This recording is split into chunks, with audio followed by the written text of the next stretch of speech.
क्या किसी ने देखा कि नबिनी की हांग के साथ लड़ाई के बाद वह लुओ फेंग का सामना करता है? आप सोच रहे होंगे कि नबिनी कैसे हांग और लुओ फेंग दोनों के खिलाफ एक साथ लड़ सकता है। एक पिछले वीडियो में हमने उल्लेख किया था कि टूर्नामेंट 3 चरणों में विभाजित है। नबिनी की दूसरी उपस्थिति इंगित करती है कि वह सफलतापूर्वक दूसरे चरण में पहुंच गया है। इस चरण में 10,000 प्रतियोगी एक के बाद एक मुकाबलों में भाग लेते हैं और 625 प्रतियोगी जो 4 लगातार मैच जीतते हैं उन्हें क्यानबू यूनिवर्स कंट्री का प्रतिनिधित्व करने के लिए चुना जाता है। 9,375 प्रतियोगी जो हारते हैं वे तीसरे चरण में चले जाते हैं, जिसे हारने वालों का ब्रैकेट कहा जाता है। दूसरे चरण के एक के बाद एक मुकाबलों में 2 विशेष रूप से ध्यान देने योग्य मुकाबले होते हैं, अर्थात लुओ फेंग बनाम नबिनी और लुओ फेंग बनाम रोंगजून। आपको शायद पता न हो, लेकिन उपन्यास की मूल कहानी के अनुसार नबिनी को मिली चरण में ही बाहर हो जाना था और उसे एक के बाद एक मुकाबलों में नहीं पहुंचना था। लुओ फेंग का प्रारंभिक प्रतिद्वंद्वी एक आत्मा मास्टर सेवारो होना था।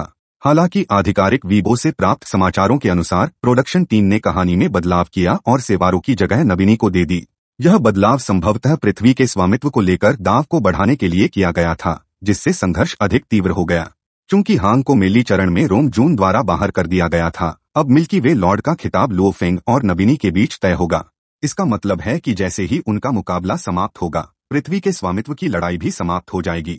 दूसरे चरण में योद्धा आत्मा मास्टर्स के खिलाफ आमतौर पर कमजोर होते हैं। योद्धा नजदीकी मुकाबले में निपुण होते हैं, जबकि आत्मा मास्टर्स लंबी दूरी के हमलों में माहिर होते हैं, जो दूर से आत्मा हथियारों को नियंत्रित करके अपने प्रतिद्वंद्वियों को नीचे गिरा सकते हैं। इस स्थिति में जब एक योद्धा शक्तिशाली आत्मा हथियारों को रोकने की कोशिश करता है तो उसे आंतरिक चोटें लग सकती हैं, जबकि आत्मा मास्टर्स दूरी बनाए रख सकते हैं और नुकसान से बच सकते हैं, जिससे योद्धाओं के लिए स्थिति कठिन हो जाती है। कुछ राउंड के बाद योद्धा आमतौर पर पीछे रह जाता है। आत्मा मास्टर्स को अंतहीन रूप से भागने से रोकने के लिए वर्चुअल यूनिवर्स कंपनी ने लड़ाई के स्थान को धीरे धीरे सिकोड़ने के लिए डिजाइन किया है, जब तक कि यह केवल 1 मीटर के व्यास में न आ जाए, जो 2 लोगों के गले मिलने के आकार के बराबर है। इस डिजाइन से यह सुनिश्चित होता है कि प्रत्येक लड़ाई 5 मिनट से अधिक समय तक न चले। एक योद्धा के रूप में नबिनी निस्संदेह अंतर को बंद करने और लुओ फेंग के साथ नजदीकी मुकाबले में प्रवेश करने की कोशिश करेगा, अपनी निकटता का लाभ उठाते हुए। हालांकि मौलिक नियमों की शक्ति न केवल आक्रमण शक्ति को बढ़ाती है बल्कि गति भी बढ़ाती है।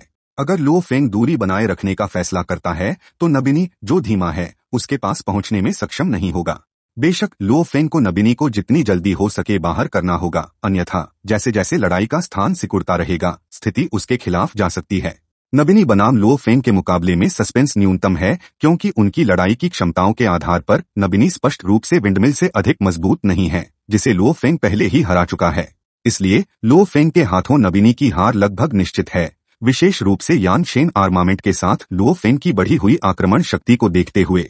बेशक नबिनी के गुरु हारग्रेव उसे इतनी आसानी से हारने नहीं देंगे और उसके लिए एक लड़ाई रणनीति विकसित करने की संभावना है।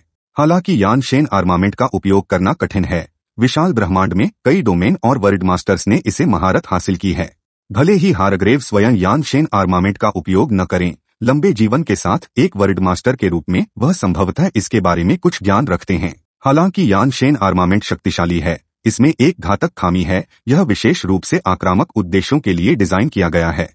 इस कमजोरी को लक्षित करते हुए हारग्रेव नबिनी को 2 युद्ध चाकुओं का उपयोग करने का निर्देश दे सकते हैं, ताकि यान शेन आर्मामेंट को प्रतिबंधित किया जा सके और साथ ही साथ कई आत्मा हथियारों को नियंत्रित किया जा सके ताकि लुओ फेंग पर अचानक हमला किया जा सके।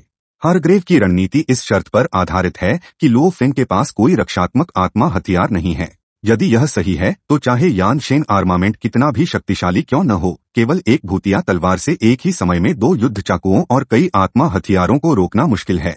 इससे नबिनी के पलटने की संभावना काफी बढ़ जाती है।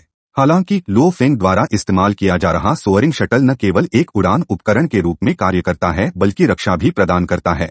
इससे भी महत्वपूर्ण बात यह है कि गोल्ड के मौलिक नियम की लुओ फेंग की समझ ने प्रवेश सीमा को पार कर लिया है और उसकी मजबूत इच्छाशक्ति के साथ संयुक्त वह आसानी से सोअरिंग शटल के दूसरे रक्षात्मक रूप, जो कि तलवार मैट्रिक्स है, को सक्रिय कर सकता है। लुओ फेंग की रक्षा लगभग अटूट है। यान शेन आर्मामेंट की भूतिया तलवार की आक्रमण शक्ति के साथ संयुक्त नबिनी के पास लुओ फेंग के खिलाफ जीतने का कोई मौका नहीं है। आप सोच रहे होंगे, एक योद्धा आत्मा हथियारों का उपयोग कैसे कर सकता है? ऐसा इसलिए है क्योंकि प्रतियोगिता में सभी प्रतिभागियों के पास वर्चुअल यूनिवर्स कंपनी द्वारा निर्धारित 9वें स्तर की तारकीय आत्मा ऊर्जा होती है। इसलिए यह आश्चर्य की बात नहीं है कि नबीनी मैच के दौरान आत्मा हथियारों को नियंत्रित कर सकता है। हालांकि कुशल आत्मा मास्टर्स की तुलना में योद्धाओं द्वारा आत्मा हथियारों का उपयोग अपेक्षाकृत कमजोर होता है।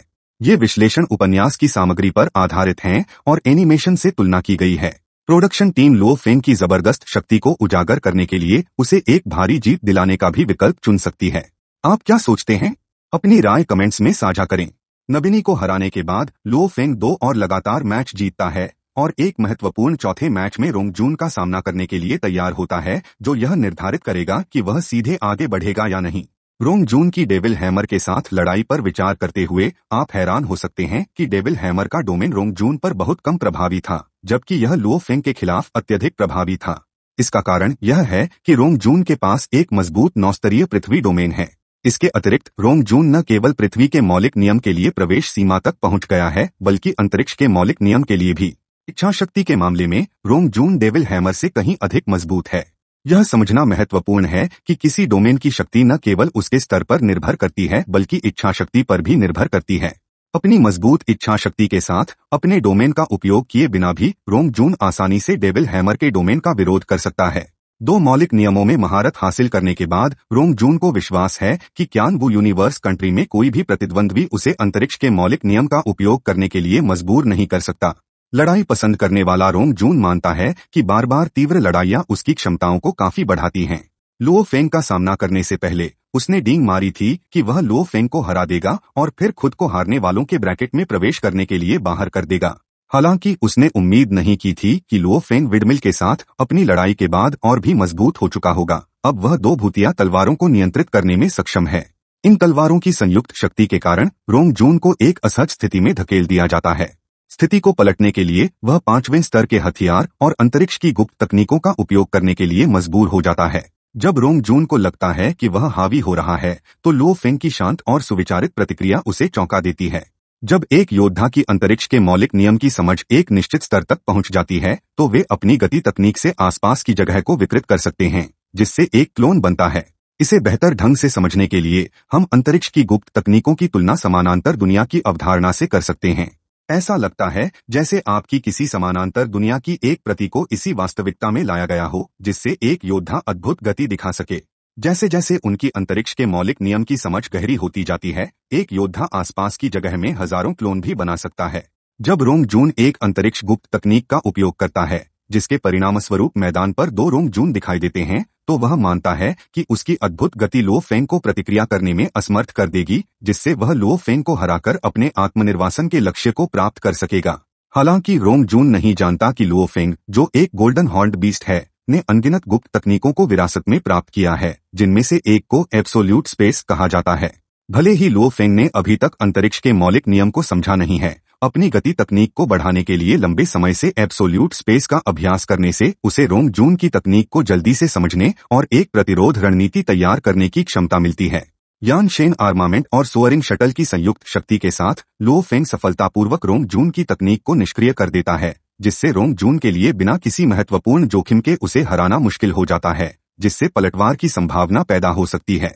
अंत में हालांकि लो फेंग इस लड़ाई में मारा जाता है, वह रोंगजून को गंभीर रूप से घायल करने में कामयाब हो जाता है। मैच के बाद रोंगजून को क्यान-वू यूनिवर्स कंट्री का शीर्ष तारकीय योद्धा माना जाता है, जबकि लो फेंग को शीर्ष 10 में स्थान दिया गया है।